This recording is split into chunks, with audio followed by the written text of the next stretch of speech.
जैसा कि आप सभी जानते हैं, बिहार बोर्ड के मैट्रिक सेंटर परीक्षा का जो संचालन हो रहा है उसके प्रश्न पत्र के सही आंसर की हम लोग चर्चा कर रहे हैं। इस क्रम में आपके सभी विषय के लगभग हम लोग ऑब्जेक्टिव प्रश्नों की चर्चा कर चुके हैं। अगर आप उस कोई भी क्लासेज आपका छूटा हुआ है तो इस चैनल को सब्सक्राइब करके प्लेलिस्ट सेक्शन में जाकर देखिएगा। मैंने मैट्रिक सेंटर एग्जाम 2022 के नाम से एक प्लेलिस्ट तैयार कर दिया है, जहां पे आपको क्रम से क्लासेज मिल जाएगा। वहां से जिस भी विषय का आपका आंसर की चाहिए, प्रश्न पत्र चाहिए, वहां से आप देख सकते हैं, या arcareerpoint.com वेबसाइट पे जाके आप विजिट कर सकते हैं।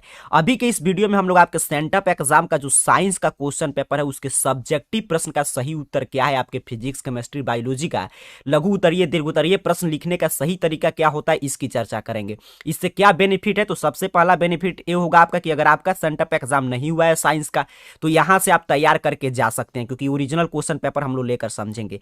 अगर आपका एग्जाम हो गया तभी आपको फाइनल बोर्ड परीक्षा 2022 देना है, तो ये तरीका काफी जरूरी होता है, क्योंकि ऑब्जेक्टिव में तो ठीक है आप 40 में 40 साइंस में कर लेंगे, लेकिन सब्जेक्टिव में हम कैसे लिखे सर कि 40 में 40 स्कोर हो, कौन सा प्रश्न हमें छोड़ना चाहिए, कौन सा प्रश्न बनाना चाहिए, ये सभी आप सीखेंगे। उसके साथ साथ यहां से तमाम प्रश्न सीधे सीधे मैट्रिक बोर्ड परीक्षा 2022 में भी मिलने वाले हैं। तो यहां से शुरुआत हो रहा है आपके फिजिक्स अर्थात के भौतिक शास्त्र के प्रश्न का। कह रहा है कि 1 से 8 तक लघु उत्तरीय प्रश्न है, जिसमें से कोई भी 4 आपको बना देना है। मात्र 2-2 अंक का प्रश्न है, इसके लिए आपको 8 अंक दिया जाएगा। देखिए यहाँ पे सभी प्रश्न दिया गया है। पहला नंबर प्रश्न आपको कह रहा है कि उत्तल लेंस में आभासी प्रतिबिंब का बनना आरेख द्वारा दिखाएं। नीचे और भी प्रश्न है, 8 प्रश्न में से आप कोई भी 4 छोड़ सकते हैं, कोई भी 4 आप बना देंगे। हम भी आपको 4 ही का आंसर बताएंगे, लेकिन मैं आपको वही 4 का आंसर बताऊंगा जिसके पूछे जाने की संभावना इस साल के बोर्ड परीक्षा में भी सबसे ज्यादा हो, कि आपका ये भी एग्जाम क्लियर है, उसके साथ साथ बोर्ड एग्जाम की भी आपकी तैयारी हो। तो पहला प्रश्न भी आप लिख सकते हैं, इसमें कोई दिक्कत नहीं, हम लोग सीधे 4 ही का उत्तर की चर्चा करेंगे। दूसरा नंबर प्रश्न देखिए, कह रहा है कि गोलीय दर्पण की वक्रता त्रिज्या 20 सेंटीमीटर है, तो इसका फोकस अंतर क्या होगा। तो ये प्रश्न काफी महत्वपूर्ण है, काफी बार पूछा गया। चलिए देखते हैं, न्यूमेरिकल टाइप प्रश्न है, कैसे इसे आप बनाएंगे। इसको बनाने के लिए प्रश्न बहुत बार पूछा गया। आपको सिंपल सा फॉर्मूला A बराबर R/2 अगर मालूम है तो इसे आप आसानी से बना सकते हैं। देखिए आपको ऐसे लिखना है कि जहां R का मान अर्थात की त्रिज्या, वक्रता त्रिज्या का मान दिया था 20 सेंटीमीटर, हमें फोकस लेंथ निकालना था, तो F बराबर कितना होता है R/2, F बराबर 20/2, तो 10 सेंटीमीटर।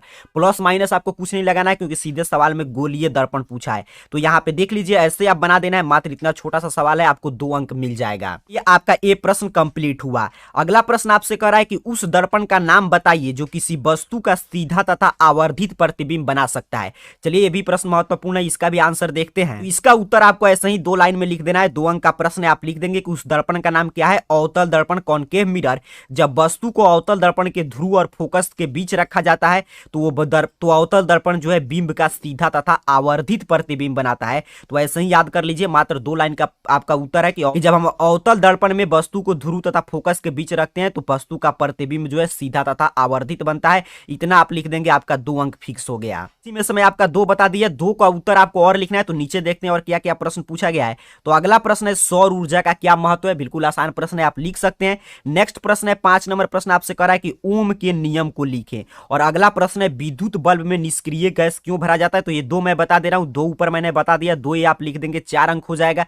आपका 4 प्रश्न हो गया, 8 अंक आपका एक कंप्लीट हो जाएगा। तो चलिए इस 2 प्रश्न का सही आंसर क्या होगा देखते हैं। ओम का नियम आपको याद होगा, बिल्कुल आसान, लेकिन हर साल के लिए VVI प्रश्न रहता है। आपको इस तरह लिख देना है कि यदि किसी चालक की भौतिक अवस्थाएं जैसे ताप आदि में कोई परिवर्तन न हो तो उसके सिरे पर लगाया गया विभवांतर उससे प्रवाहित विद्युत धारा के अनुक्रमानुपाती होता है। V समानुपाती I अथवा V बराबर IR, जहां R एक नियतांक है जिसे हम प्रतिरोध कहते हैं। तो इतना देख लीजिए, यहाँ पे स्क्रीनशॉट आप लेकर भी लिख सकते हैं। इतना आप लिख दीजिएगा, इसका भी उत्तर आपका कंप्लीट हो जाएगा। ओम का नियम इसे याद रखना है आपको फाइनल बोर्ड एग्जाम के लिए भी। और एक प्रश्न और पूछा था विद्युत बल्ब से कि विद्युत बल्ब में निष्क्रिय गैस क्यों भरा जाता है। तो ये उत्तर आप लिख देंगे, आपका 4 अंक कंप्लीट हो जाएगा।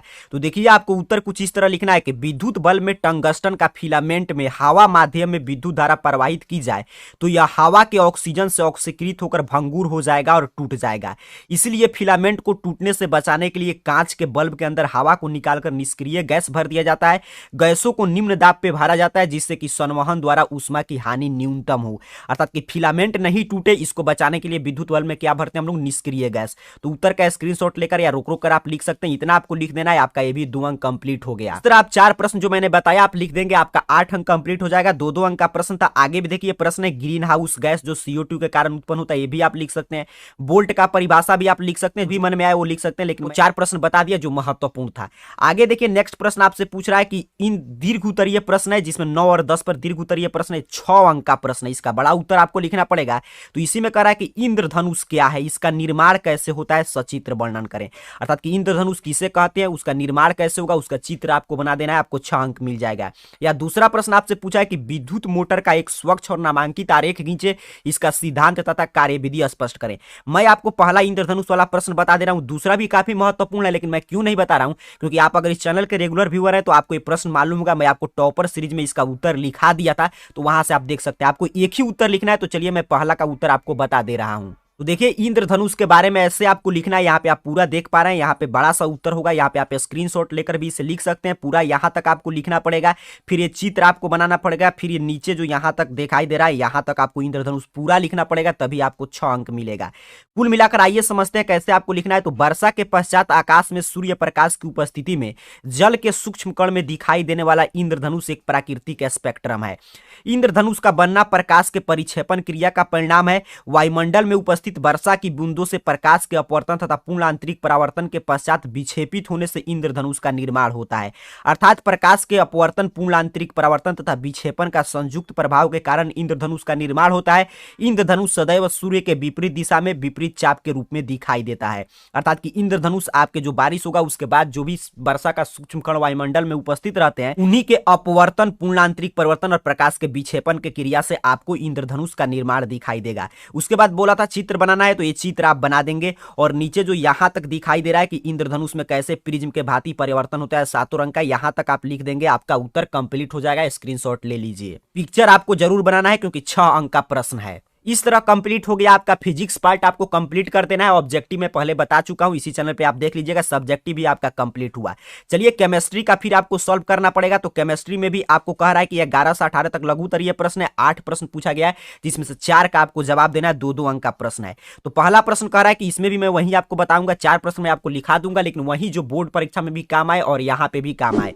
तो पहला प्रश्न कर रहा है ओजोन स्तर का क्या महत्व है, तो आप लिख सकते हैं ओजोन स्तर है तभी आपका सूर्य का पराबैंगनी किरण से हम लोग का रक्षा हो पाता है, तो ये आप लिख सकते हैं। लिटमस विलियन के बारे में क्या आप जानते हैं, ये भी आप लिख सकते हैं। लिटमस विलियन से हम लोग अम्लीय क्षारीय पता करते हैं, तो ये भी आप लिख सकते हैं 12 नंबर का।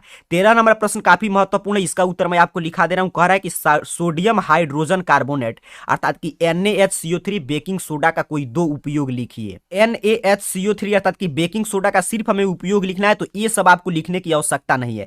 सिंपल आप लिख सकते हैं कि बेकिंग सोडा का रासायनिक नाम NaOHCO3 है और जिसका रासायनिक नाम सोडियम बाइकार्बोनेट है, और इसके 2 उपयोग निम्नलिखित है। क्योंकि 2 अंक का ही प्रश्न है, आपको ज्यादा नहीं लिखना है, जितना पूछा जाए उतना ही लिखना चाहिए, तभी अंक मिलता है। आपको 2 ही उपयोग यहाँ पे लिख देना है। पहला उपयोग क्या होता है कि इसका उपयोग बेकिंग पाउडर बनाने में किया जाता है। दूसरा उपयोग पेट के खराबी की अवस्था में औषधि का कार्य करता है। तीसरा भी लिख सकते हैं कि इसे अग्नि निवारक यंत्र में भी भरा जाता है। तो इसी का आपको बस इतना ही आप लिख देंगे, आपका उत्तर कंप्लीट हो जाएगा। चलिए केमिस्ट्री का मैं आपको एक उत्तर लिखा दिया, कोई भी आप लिख सकते हैं। मैं जो उत्तर बता रहा हूं महत्वपूर्ण प्रश्न है आपके मैट्रिक बोर्ड परीक्षा 2022 के लिए भी। अगला प्रश्न अपने से पूछा है कि रासायनिक समीकरण को संतुलित करें। 2 अंक का प्रश्न, इसीलिए 2 रासायनिक समीकरण दिया गया है, इसको आपको संतुलित कर देना है। यहाँ पे देखिए आपसे एक HNO3 वाला पूछा था, एक NaOH वाला, तो सिंपल सा आपको HNO3 के पहले 2 लगा देना, यहाँ पे ध्यान से देख लीजिए, और इधर इस साइड में आपके उत्पाद के साइड में H2O के पहले 2। यही काम आपको दूसरे में करना है। NaOH में भी यहाँ पे 2 लगाना है, फिर H2O में 2। बस बिल्कुल आसान टाइप, क्योंकि 2 अंक का प्रश्न है। यहाँ पे देख लीजिए यही 2 प्रश्न है, दोनों टाइप H2O में के पहले आपको 2 लगाना है और फिर पहले वाले अभिकारक के पहले आपको 2 लगा देना है, समीकरण संतुलित हो जाएगा। बिल्कुल यही प्रश्न NCERT का पूछा गया है। चलिए ये भी आपका कंप्लीट हुआ। मैं आपको 4 प्रश्न जरूर बताऊंगा ताकि आपका कोई भी अंक कम नहीं आए। अगला प्रश्न आपसे कह रहा है कि पीतल एवं तांबे के बर्तन में दही एवं खट्टे पदार्थ को क्यों नहीं रखना चाहिए। तो 2 मैंने ऊपर आपको बता दिया, 2 मैं यहाँ पे और बता दे रहा हूँ। एक इसका उत्तर मैं आपको लिखा दे रहा हूँ, और ये समवायता क्या है ये भी प्रश्न महत्वपूर्ण है। तो चलिए इस दोनों का उत्तर आप कैसे लिखेंगे इसको सीखते हैं। तो पहला प्रश्न पूछा था कि पीतल एवं तांबे के बर्तन में दही एवं खट्टे पदार्थ को क्यों नहीं रखना चाहिए सर, तो उत्तर आपको इस तरह लिखना है कि यदि पीतल एवं तांबे के बर्तन में दही एवं खट्टे पदार्थ रखे जाएंगे तो अम्लों की उपस्थिति के कारण धातु के सतह से क्रिया करके विषैले यौगिक का निर्माण करेंगे जो हमारे शरीर के लिए हानिकारक होंगे, इसीलिए पीतल एवं तांबे के बर्तन में इन्हें नहीं रखना चाहिए।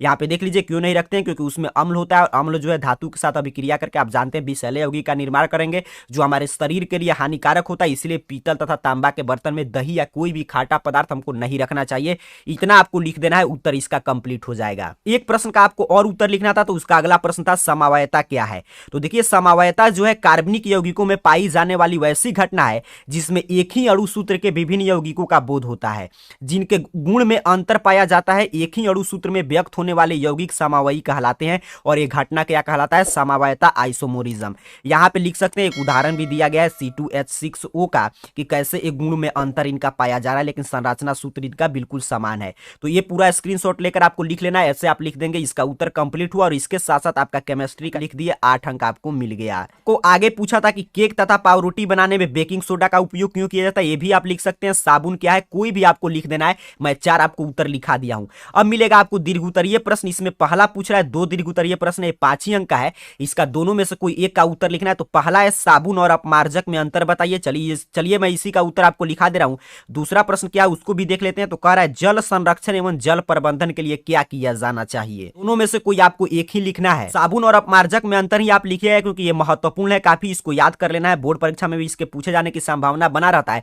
तो ऐसे बॉक्स बना के आपको अंतर लिख देना है कि साबुन के साइड में लिखिएगा कि ये सोडियम एवं पोटेशियम के उच्च वाष्पीय अम्लों के लौण से बनते हैं, कि वाष्पीय अम्लों में 16 से 18 कार्बन परमाणु होते हैं। और यही अपमार्जक में आपको लिखना है कि ये लंबी श्रृंखला वाले बेंजीन सल्फोनिक अम्ल का सोडियम लौन है तथा लंबी श्रेणी वाले एल्काइल हाइड्रोजन सल्फेट का सोडियम लौन होते हैं। एक अंतर हो गया, 5 अंक का प्रश्न था। दूसरा अंतर में लिखना है आपको इसका संरचना सूत्र की साबुन का जो है रासायनिक संरचना इस प्रकार होता है C15H32 COONA या C17H32 COONA साबुन का रासायनिक संरचना है। और वहीं पे अपमार्जक का रासायनिक संरचना ऐसे आपको लिख देना है, यहां पे आप देख पा रहे हैं। फिर तीसरे अंतर की बात करें कि अणु जो साबुन के होते हैं वो इस प्रकार से होते हैं और यहाँ पे इसके अणुसूत्र पूरा आप यहाँ पे देख लीजिए, इसी रूप में आपको अंतर लिख देना है। इस प्रश्न का उत्तर आपका कंप्लीट हो जाएगा। अगर आप लिख रहे होंगे तो वीडियो को रोककर लिख सकते हैं, स्क्रीनशॉट भी आप ले सकते हैं। इस प्रकार आपका केमिस्ट्री का भी आप पूरा क्वेश्चन सॉल्व कर लेंगे। देखिए मैं आपको पूरा बता दे रहा हूं, ऐसे अगर आप ऑब्जेक्टिव का क्लास देखेंगे तो आपको 40 ही बनाना है और सब्जेक्टिव मैं आपको लिखा दे रहा हूं, ऐसे आप याद कर लेंगे तो फाइनल बोर्ड एग्जाम में भी मैं बार बार बोल रहा हूं इसका मदद होगा। और उसके साथ साथ आपका सेंटअप एग्जाम में सोचिए ऐसे आप लिख के आते हैं तो आपका 80/80 अंक आराम से आएगा और 20 अंक प्रैक्टिकल, तो 100/100 आप स्कोर कर सकते हैं। अब जीव विज्ञान आपका शेष रहा, तो जीव विज्ञान के चलिए प्रश्नों की चर्चा करते हैं। इसमें कह रहा है कि आपका इसमें भी लघु उत्तरीय 8 पूछा गया, जिसे आपको 4 का जवाब देना, 2-2 अंक का है, 8 अंक इसके लिए आपको दिए जाएंगे। तो चलिए मैं 4 का उत्तर आपको सिखा दूंगा, प्रश्न पूरा हम लोग समझेंगे। पहला प्रश्न कह रहा है कि प्रकाश संश्लेषण से आप क्या समझते हैं, समीकरण दे। प्रकाश संश्लेषण जो आप क्रिया पढ़े होंगे जिससे कि पेड़ पौधे अपना भोजन बनाते हैं, तो वो आप लिख सकते हैं। दूसरा प्रश्न उसी तरह है कि आपके समजातीय श्रेणी क्या है, उदाहरण दे। ये भी प्रश्न आप लिख सकते हैं, कोई 4 ही का उत्तर लिखना है, मैं आपको 4 का लिखा दूंगा। अगला प्रश्न देखिए आपसे कह रहा है कि पोषण की परिभाषा दें, और ये प्रश्न मैं इसलिए लिखा रहा हूं क्योंकि यहाँ पे देखिए 2-2 बार पूछा है, एक बार और पूछा है कि पोषण क्या है, लेकिन दोनों में से आपको कोई एक ही लिखना है। तो इसका सीखते हैं कि कैसे आप उत्तर लिखेंगे। इस तरह आपको उत्तर लिखना है, आपको 2 अंक मिल जाएगा। पूछा था पोषण क्या है, तो वह समस्त प्रक्रम जिसके द्वारा जीवधारी बाह्य वातावरण से भोजन ग्रहण करते हैं तथा भोज्य पदार्थ से ऊर्जा मुक्त करके शरीर की वृद्धि करते हैं, उसे पोषण कहते हैं। ये पोषण का परिभाषा हो गया। इतना ही आपसे पूछा था, इतना ही आपको लिखना है पोषण क्या है। आगे आप थोड़ा सा और बता सकते हैं कि जीव में पोषण की 2 विधि होता है, अपोषी पोषण और परपोषी पोषण, लेकिन बस इससे ज्यादा आपको नहीं लिखना है क्योंकि जितना पूछा जाए उतना ही लिखना चाहिए। यहां तक आप लिख देंगे, आपका 2 अंक कंप्लीट हो जाएगा। इसका उत्तर देने के बाद आपसे नेक्स्ट पूछा है कि श्वसन और दहन में 2 अंतर लिखे। देखिए अंतर स्पष्ट करे वाले जहां पे प्रश्न मिले उसे जरूर लिखना चाहिए, क्योंकि अंतर स्पष्ट ऐसे आप बॉक्स बना के लिखते हैं तो इसमें क्या होता है, एग्जामिनर अच्छा से चेक करके अंक देता है, इसलिए मैं अंतर स्पष्ट करने वाले सभी प्रश्न आपको बता दे रहा हूं। तो श्वसन और दहन में 2 अंतर, चलिए इसको भी सीखते हैं। अंक का प्रश्न है, आपको उत्तर इसी तरह लिखना है, बॉक्स बना के श्वसन एक साइड में दहन। श्वसन का पहले परिभाषा लिख दीजिएगा कि शरीर के बाहर से ऑक्सीजन को ग्रहण करना तथा कोशिकीय आवश्यकताओं के अनुसार खाद्य स्रोत विघटन में इसका उपयोग श्वसन कहलाता है। तो यही ऑक्सीजन जो हमारे अंदर ग्रहण होता है और भोजन को जो पचाने में जो भी भूमिका निभाता है, उसके साथ साथ की आवश्यकताओं के लिए खाद्य को जो विघटन करता है उसे हम क्या बोलते हैं, श्वसन। फिर दहन का परिभाषा आपको लिख देना है कि जब कोई पदार्थ ऑक्सीजन की उपस्थिति में जलता है तो क्या कहलाएगा, दहन श्वसन, 2 ही अंक का प्रश्न था, 2 ही अंतर आपको लिखना है। दूसरा अंतर आपको लिखना है कि श्वसन में जो है ऊष्मा तथा प्रकाश की उत्पत्ति नहीं होती है, और वहीं पे दहन पे देख लीजिए, इसमें ऊष्मा तथा प्रकाश की उत्पत्ति होता है। तो इसी तरह बॉक्स बना के आप जरूर लिखिएगा, आपको 2 में 2 अंक मिल जाएगा। अगला है उत्सर्जन क्या है, उत्सर्जन के 2 प्रमुख अंक, तो ये भी आप लिख सकते हैं। मैं बोला मैं अंतर स्पष्ट करने वाला जरूर प्रश्न आपको बताऊंगा। अगला प्रश्न है कि पादप हार्मोन क्या है, और उसके नीचे धमनी और सीरा में कोई 2 अंतर लिखिए। ये दोनों प्रश्न आपके बोर्ड परीक्षा के लिए भी काफी महत्वपूर्ण है। चलिए इन दोनों प्रश्न का मैं आपको उत्तर लिखा दे रहा हूं, आपका 4 प्रश्न कंप्लीट हो जाएगा बायोलॉजी में भी। एक प्रश्न आपसे क्या पूछा था कि पादप हार्मोन क्या है, एनसीईआरटी का प्रश्न, इसीलिए मैं बता रहा हूं क्योंकि फाइनल बोर्ड परीक्षा में पूछा जा सकता है। तो याद कर लीजिए, इस रूप में आपको आंसर लिख कर आना है कि वे विभिन्न प्रकार के रासायनिक पदार्थ जो पौधों में वृद्धि और विभेदन संबंधी क्रियाओं पर नियंत्रण करते हैं, उन्हें पादप हार्मोन कहते हैं। पादप हार्मोन अनेक प्रकार के होते हैं, जैसे ऑक्सिन, इथाइलिन, जिब्रेलिन, साइटोकाइनिन तथा एब्सिसिक अम्ल। इसी तरह आप इसका स्क्रीनशॉट लेकर भी लिख सकते हैं। इतना ही आपको लिख कर आ जाना है, 2 अंक कंप्लीट हो जाएगा। अगला प्रश्न आपसे पूछा था कि धमनी और सीरा में अंतर लिखे, तो देखिए आपको ये कोशिका वाला पार्ट नहीं लिखना है, आपको 2 ही बॉक्स बनाना है, और धमनी और सीरा में कोई 2 अंतर आप लिख सकते हैं क्योंकि 2 अंक का प्रश्न था। तो यहां पे समझ लीजिए, धमनी साइड में आपको पहला अंतर है कि इनकी दीवार तन्य मोटी तथा पेशी युक्त होता है, सीरा इसका दीवार पतला रेशेदार तथा तन्य होता है। फिर आपको धमनी में दूसरा अंतर लिखना है कि इनके अंदर की गुहिका छोटी होती है, वहीं पे सीरा में इनकी गुहिका बड़ी होती है। तीसरा नंबर प्रश्न है धमनी में कि इनके कपाट नहीं होते हैं और सीरा में कपाट होता है। चौथा, इसमें रुधिर दाब के साथ बहता है, इसमें रुधिर बिना झटके के साथ बहता है। तो ऐसे आपको लिख देना है धमनी और सीरा, ये अंतर आपका कंप्लीट हो जाएगा। और इतना आप लिख देंगे तो 4 प्रश्न आपको बता दिया, 8 अंक आपका बायोलॉजी का भी कंप्लीट हो गया। पूछ रहा है उसके नीचे पोषण क्या है, तो मैं आपको बता चुका हूं। चलिए नीचे की तरफ स्क्रॉल डाउन आप करेंगे, इसको लिखने के बाद आपको मिलेगा बायोलॉजी का दीर्घ उत्तरीय प्रश्न। इसमें आपको पहला है कि मानव हृदय का नामांकित संरचना आपको लिख देना है, या डार्विन का विकासवाद का सिद्धांत की व्याख्या। तो अगर आपको चित्र बनाने आता होगा तो मानव हृदय का आप चित्र बना दीजिएगा, अगर नहीं आता होगा तो डार्विन के विकासवाद के सिद्धांत का व्याख्या कर दीजिएगा, आपको 5 अंक मिल जाएगा। अगर आपको चित्र बनाने आता होगा तो मानव हृदय का यही आप चित्र देख रहे हैं, एक आंतरिक संरचना, एक बाह्य संरचना है, यही आपको नामांकित चित्र इसी तरह नाम के साथ आप बना देंगे, आपको 5 अंक मिल जाएगा। अगर ये नहीं मालूम होगा तो डार्विन का विकासवाद सिद्धांत लिख सकते हैं, इसका स्क्रीनशॉट लेकर आप समझ लीजिए, यही चित्र आपको बनाना है और पूरा नाम के साथ बनाना है क्योंकि 5 अंक का प्रश्न है। तरह मैं आपको साइंस में 80 में 80 बता चुका हूं। अगर ऑब्जेक्टिव का क्लास इस चैनल पे देखे होंगे और ये सब्जेक्टिव भी ऐसे आप लिख देंगे, आपका 80 में 80 अंक आएगा। और कोई विषय का आपका एग्जाम होगा तो सभी का वीडियो में बोला अपलोड हो चुका है। मैट्रिक सेंटर परीक्षा 2022 के सभी विषय का प्रश्न पत्र, उसका सही आंसर की डाउनलोड करने के लिए आपको अपने मोबाइल का कोई भी ब्राउजर ओपन करना है और गूगल सर्च बॉक्स में आकर सिंपल सा इस चैनल का नाम AR कैरियर पॉइंट यहाँ पे आपके सामने शो कर रहा है, ऐसे आपको टाइप करके सर्च कर देना है। ऐसे ही आप AR कैरियर पॉइंट टाइप करके सर्च करेंगे, आपके सामने सर्च रिजल्ट आएगा और आपके सामने 2 वेबसाइट ओपन होगा, एक होगा arcareerpoint.in और दूसरा रहेगा arcareerpoint.com। तो जहां पे आपको ढूंढना है arcareerpoint.com वेबसाइट नजर आएगा, इस पे आपको क्लिक कर देना है। तो ही आप क्लिक करेंगे, आपके सामने कुछ इस तरह arcareerpoint.com वेबसाइट ओपन हो जाएगा। यहीं पे आपको नीचे की तरफ स्क्रॉल डाउन करना है और दूसरे नंबर पोस्ट पे आपको दिखाई देगा 10th सेंटअप एग्जाम आंसर की सभी विषय का, सिंपल सा आपको इस पोस्ट पे क्लिक कर देना है। ऐसे ही आप arcareerpoint.com वेबसाइट पे पहुंच के दूसरे number post 10th sent up exam answer की पे क्लिक करेंगे, आपके सामने आंसर की वाला पेज ओपन हो जाएगा। यहीं पे आपको नीचे की तरफ स्क्रॉल डाउन करना है, आपको किसी भी विषय का आंसर की चाहिए तो उसके सामने जो बना है क्लिक हियर, इस पे क्लिक करना है। उम्मीद करता हूं आप समझ चुके हैं। आपको arcareerpoint.com वेबसाइट पे पहुंचना है और जिस विषय का चाहिए, साइंस का तो साइंस के सामने, मैथ का तो मैथ का, जिस विषय का चाहिए उसके सामने बने क्लिक हियर पे क्लिक करके आप सभी अपना आंसर की प्रश्न पत्र डाउनलोड कर सकते हैं। आप सभी को बहुत बहुत धन्यवाद।